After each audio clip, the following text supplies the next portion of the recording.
Bonjour, je te retrouve encore et j'attendais ce moment pour partager avec toi les bonnes nouvelles qui se trouvent dans la parole de Dieu.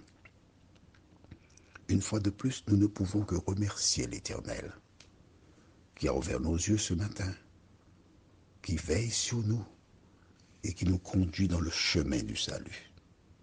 Aujourd'hui, nous verrons dans le désert. Juste avant, prions. Notre Seigneur et notre Dieu, nous voici encore devant toi en cet instant, avec ce désir, te connaître, te confier la totalité de notre être. Alors cet esprit, merci de nous conduire dans toute la vérité. Que nous puissions pleinement vivre pour toi et que nous soyons des lampadaires pour éclairer celles et ceux qui ne te connaissent pas. Cette grâce, nous te la réclamons au nom de Jésus et pour ta gloire éternelle. Amen. Lisons le livre de Luc, chapitre 1er, verset 80. Déclare: Or, l'enfant croissait et se fortifiait en esprit, et il demeura dans les déserts jusqu'au jour où il se présenta devant Israël. Je relis, d'accord. Or, l'enfant croissait et se fortifiait en esprit, et il demeura dans les déserts jusqu'au jour où il se présenta devant Israël.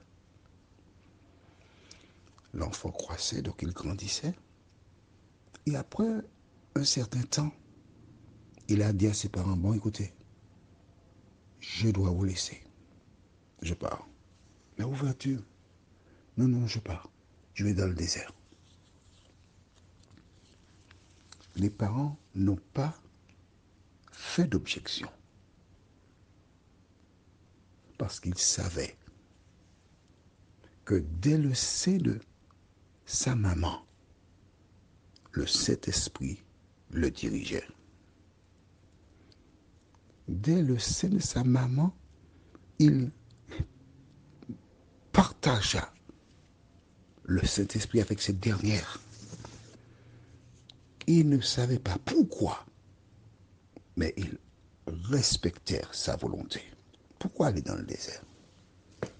Dans le désert, il y a des animaux sauvages. Dans le désert, il n'y a pas beaucoup d'humains. On voit très rarement ceux qui passent. Dans le désert, on est seul. Et toute personne que Dieu appelle à un moment donné doit être seule, afin que Dieu lui parle. Alors, on voit que Jean-Baptiste a été dans le désert. D'accord?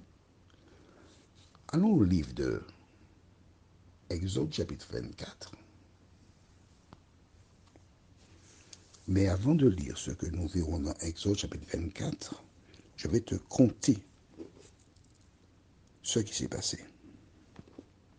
Que s'est-il passé? Moïse tua un Égyptien. C'est un criminel.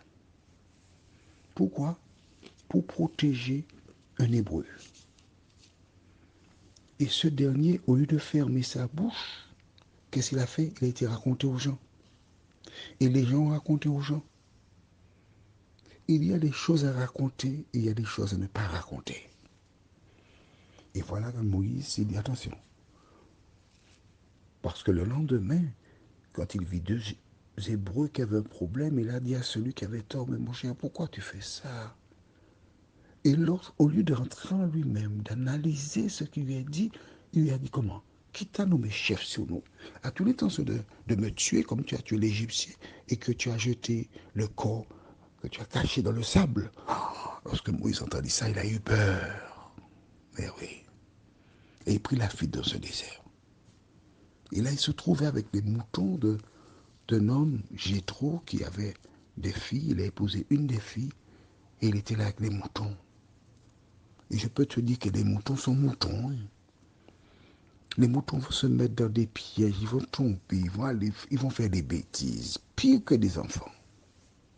Et voici Moïse qui est là pendant près de 39 ans, 364 jours. Ah, il est tout seul. Et là, seul, l'Éternel est venu l'appeler pour qu'il conduise son peuple hors d'Égypte. Pourquoi je te parle de cela? C'est parce que toi, tu as été en prison. Ou encore tu iras en prison. Ou encore tu es sur le chemin de la prison par rapport à ta vie. Tu as été violent. Tu as fait des choses que tu ne devrais pas faire. Et depuis quelque temps, tu supportes les conséquences. Mais la bonne nouvelle que j'ai pour toi, à partir du moment où tu as payé ta dette, Dieu peut t'appeler à tout moment afin de le représenter. Moïse, lorsqu'il laissa l'Égypte avec le peuple, quelque chose va se passer que nous découvrons dans Exode 24, versets 12 à 18. C'est très important ce que nous verrons là. 24, 12 à 18. Cela te révélera et t'expliquera pourquoi tu dois à certains moments te trouver aussi dans le silence. 24, versets 12 à 18. Tu as trouvé? On y va. L'Éternel dit à Moïse, monte vers moi sur la montagne et reste là, je te donnerai des tables de pierre, la loi et les ordonnances que j'ai écrites pour leur instruction. Moïse se leva avec Josué qui le servait, et Moïse monta sur la montagne de Dieu et dit aux anciens, attendez-nous ici jusqu'à ce que nous revenions auprès de vous. Voici Aaron et Hur resteront avec vous. Si quelqu'un a un différend, c'est à eux qu'il s'adressera. Moïse monta sur la montagne, et la nuit couvrit la montagne.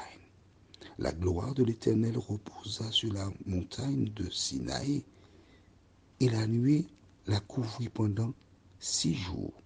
Le 7e jour, l'Éternel appela Moïse du milieu de la nuit. L'aspect de la gloire de l'Éternel était comme un feu dévorant sur le sommet de la montagne aux yeux des enfants d'Israël. Moïse entra au milieu de la nuée et il monta sur la montagne.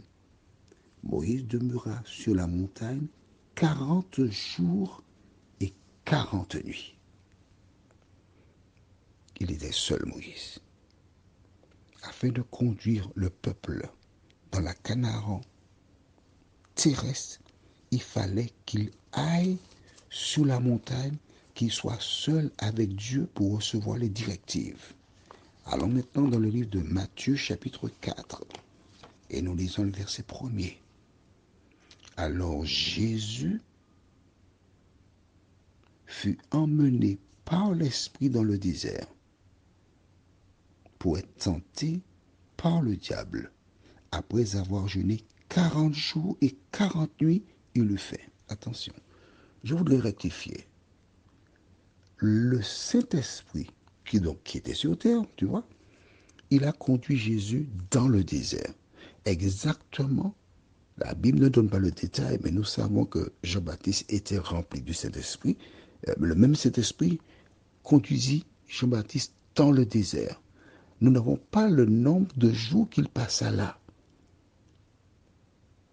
Mais nous notons que Moïse s'est retrouvé seul avec Dieu. Jean-Baptiste s'est retrouvé seul avec Dieu. Moïse, Jean-Baptiste et Jésus ont ce point commun, se retrouver seuls avec l'Éternel des armées. Je sais que tu aimes les amis. Je sais que tu aimes les sorties, t'amuser, rire, jouer. Mais à quel moment te retrouves-tu seul avec l'Éternel pour qu'il te donne ses directives? Prions, notre Seigneur et notre Dieu. Merci pour la parole. Merci parce que nous comprenons maintenant, pour certaines personnes qui ne connaissaient pas cela jusqu'à ce jour, que nous devons réserver du temps pour être seuls avec toi. Continue de nous éclairer, de nous conduire et fais-nous du bien comme toi seul peux le faire, nous t'en prions. Au nom de Jésus et pour ta gloire éternelle. Amen. Que l'Éternel continue de te faire du bien et qu'il te garde. Je te souhaite une bonne journée et à demain, si Dieu nous prête vie.